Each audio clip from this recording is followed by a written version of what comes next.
નમસ્તે, સ્વાગત છે આપનું આપણા કાર્યક્રમમાં કે જેનું નામ છે ગોષ્ઠી વિથ વિકલ્પ કોટવાલ. આજે આપણે ગોષ્ઠી કરવાના છીએ ઇન્ડિયન ઇકોનોમીના એક મહત્વના ટોપિક વિશે. ગઈકાલે 19 મે 2023ના રોજ રિઝર્વ બેંક ઓફ ઇન્ડિયા દ્વારા એક અગત્યની જાહેરાત કરવામાં આવી, જે જાહેરાતની આજે આપણે અહીં આગળ ચર્ચા કરવાના છીએ. આ જાહેરાત થયા પછી ઘણા બધા લોકો આપણા દેશમાં એક રીતે દહેશતમાં મુકાઈ ગયા અને એમને 2016નું વર્ષ યાદ આવી ગયું. એમને થયું કે 2016માં જેવી પરિસ્થિતિ સર્જાઈ હતી એવી ફરીવાર સર્જાવા જઈ રહી છે. આવું નથી થવાનું, આવું નથી થવાનું. જે મુદ્દો આપણી સામે આવ્યો છે, જે ખબર આપણી સામે આવી છે, એની સાચી વાત કંઈક અલગ છે. એ વાત સમજાવવા માટે જ આજે આપણે આ ગોષ્ઠી કરી રહ્યા છીએ. વાત છે 2000 રૂપિયાની નોટ વિશે. ગઈકાલે રિઝર્વ બેંક ઓફ ઇન્ડિયાએ એક નોટિફિકેશન જારી કર્યું અને એમાં એમણે કહ્યું કે તેઓ બજારમાંથી, સર્ક્યુલેશનમાંથી 2000 રૂપિયાની નોટ્સ પાછી ખેંચવા જઈ રહ્યા છે. They are going to withdraw currency notes of 2000 rupees denomination from the market, from the circulation. બેંકોને કહેવાયું છે કે તેઓ તાત્કાલિક અસરથી 2000 રૂપિયાની નોટ્સ ઇસ્યુ કરવાનું બંધ કરે. અહીં આગળ તમે 2000 રૂપિયાની નોટ્સને વિડ્રો કરી રહ્યા છો, પણ એને તમે લીગલ ટેન્ડર તરીકે ગણાવવાનું બંધ નથી કરતા. રિઝર્વ બેંક ઓફ ઇન્ડિયાએ સ્પષ્ટપણે કહ્યું છે કે we are going to withdraw it from circulation, but still they are going to remain as legal tender. Legal tender એટલે કે એવી કરન્સી, એવું નાણું, એવા પૈસા કે જેને કાયદાનું બેકિંગ હોય, એક લીગલ બેકિંગ એની પાસે હોય, કાયદાની નજરોમાં એ નાણું કહેવાતું હોય, એને કહેવાય લીગલ ટેન્ડર. તો ભલે અહીં આગળ તમે 2000 રૂપિયાની નોટ્સ માર્કેટમાંથી પાછી લઈ લેશો, પણ એ લીગલ ટેન્ડર તરીકે તો ગણાવવાનું ચાલુ જ રહેશે. આ ડિમોનેટાઇઝેશન નથી. ડિમોનેટાઇઝેશન એટલે કે વિમુદ્રીકરણ, જેવું 2016ના વર્ષમાં થયું હતું 500 અને 1000 રૂપિયાની નોટ્સનું. ડિમોનેટાઇઝેશન થાય એનો અર્થ એ થયો કે એ પર્ટિક્યુલર જે કરન્સી નોટ્સ છે એમને હવે લીગલ ટેન્ડર તરીકે માન્યતા નથી રહી. મતલબ કે કાનૂની દ્રષ્ટિએ હવે એ પૈસા ન કહેવાય, નાણું ન કહેવાય.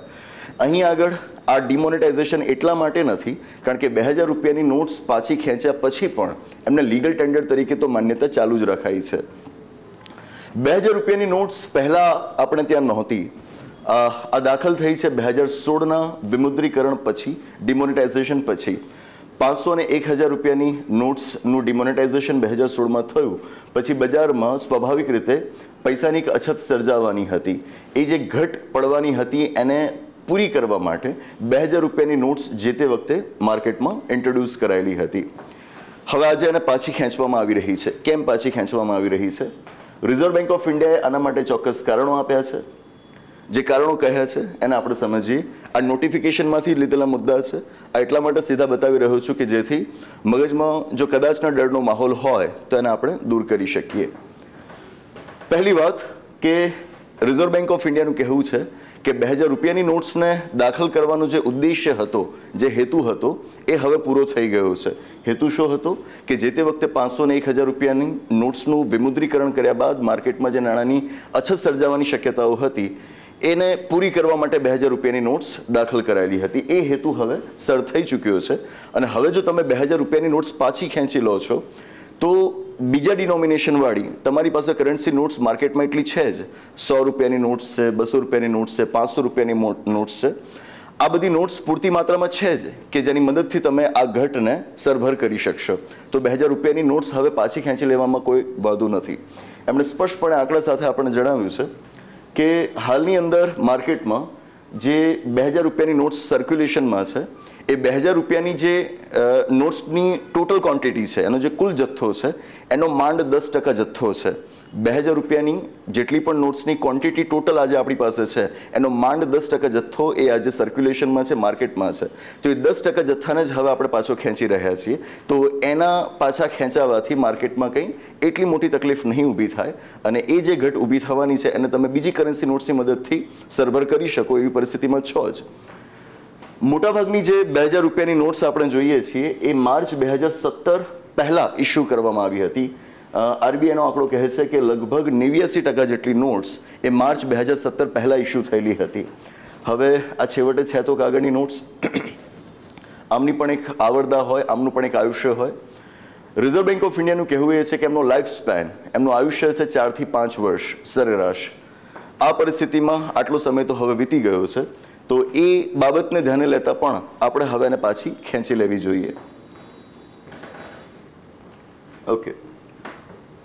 ઉપરાંત તેમણે કહ્યું છે કે એમણે 2000 રૂપિયાની કરન્સી નોટ્સનું પ્રિન્ટિંગ કરવાનું કામ 2018-19થી જ બંધ કરી દીધું હતું. ત્યારથી બંધ કરી દીધું હતું. ધીરે ધીરે લોકો ઓલરેડી માર્કેટમાંથી એને એબ્ઝોર્બ કરવા માંડ્યા હતા અને હાલમાં માંડ 10% જેટલી જ નોટ્સ બચી છે.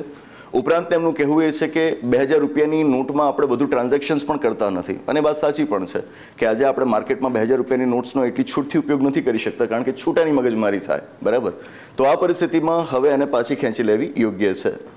સાથે વધુ એક બાબત એમણે દર્શાવી છે, એ છે ક્લીન નોટ પોલિસી. 1999ના વર્ષમાં રિઝર્વ બેંક ઓફ ઇન્ડિયાએ ક્લીન નોટ પોલિસી નામે એક નીતિ દાખલ કરી હતી. જે નીતિનો હેતુ એ હતો કે બજારની અંદર આપણી પાસે જે કોઈ પણ નોટ્સ હોય એ સારી અવસ્થામાં હોય, સારી સ્થિતિમાં હોય, એ ફાટેલી તૂટેલી ન હોય, એ ખરાબ થઈ ગયેલી ન હોય. પહેલાં એવું રહેતું ને કે ઇવન બેંક્સ પાસેથી આપણે કેશ વિડ્રો કરીએ તો એ આપણને જે પૈસા આપે એના ઉપર સ્ટેપલર લગાડીને આપતા. 2002ના વર્ષથી પહેલાં તો એને બંધ કરવાનો આદેશ આપવામાં આવ્યો હતો, કારણ કે આમ કરવાથી નોટ્સ બગડી જાય. એના સિવાય નોટ્સ ઉપર આપણે લખતા હોઈએ એના માટે પણ મનાઈ ફરમાવવામાં આવી હતી કે એના પર હાથેથી કંઈ લખવું નહીં, વગેરે વગેરે. તો આ બધા જે ઇનિશિયેટિવ્સ પહેલાં લેવાયા છે, હજુ એ લેવાઈ રહ્યા છે, એ બધા ક્લીન નોટ પોલિસીના ભાગરૂપે. આ પોલિસીનો હેતુ એ છે કે આપણી પાસે જે કોઈ પણ કરન્સી નોટ્સ છે એ સારી અવસ્થામાં હોય, એ ફાટેલી ન હોય, તૂટેલી ન હોય, એ ખરાબ થઈ ગયેલી ન હોય, એ ડેમેજડ ન હોય, ખોટી ન હોય, કાઉન્ટરફિટ પણ ન હોય. તો આ પોલિસીના ભાગરૂપે હવે તેઓ 2000 રૂપિયાની નોટ્સ પાછી ખેંચવા જઈ રહ્યા છે. તો આ બાબતને પણ આપણે ધ્યાન પર લેવી, વિશેષ રૂપથી જે સિવિલ સર્વિસીસ એક્ઝામ્સની તૈયારી કરી રહ્યા છે, કોઈ પણ કોમ્પિટિટિવ એક્ઝામિનેશન્સની તૈયારી કરી રહ્યા છે, એમણે અહીંયા આગળ પરીક્ષાનો એક પ્રશ્ન પણ જુઓ. ક્લીન નોટ પોલિસી 1999માં ઇન્ટ્રોડ્યુસ થઈ, ટ્રુ. નામ છે ક્લીન નોટ પોલિસી, પણ એવું નથી કે માત્ર કરન્સી નોટ્સને જ એપ્લિકેબલ છે. બરાબર. એ કોઇન્સને પણ એપ્લિકેબલ છે. મતલબ કે આપણે જે સિક્કા વાપરતા હોઈએ છીએ એ સિક્કાઓને પણ આ પોલિસી એપ્લિકેબલ છે. મતલબ કે આ પોલિસીના નામ પર જો રિઝર્વ બેંક ઓફ ઇન્ડિયા ઈચ્છે તો એ સિક્કાઓને પણ બદલી શકે છે, સિક્કાઓને પણ પાછા ખેંચી શકે છે, જેમ કરન્સી નોટ્સને બદલી શકે છે એ રીતે. છેલ્લી વાત, જનજાગૃતિ માટે ખૂબ જરૂરી. 2000 રૂપિયાની કરન્સી નોટ્સ એ 30 સપ્ટેમ્બર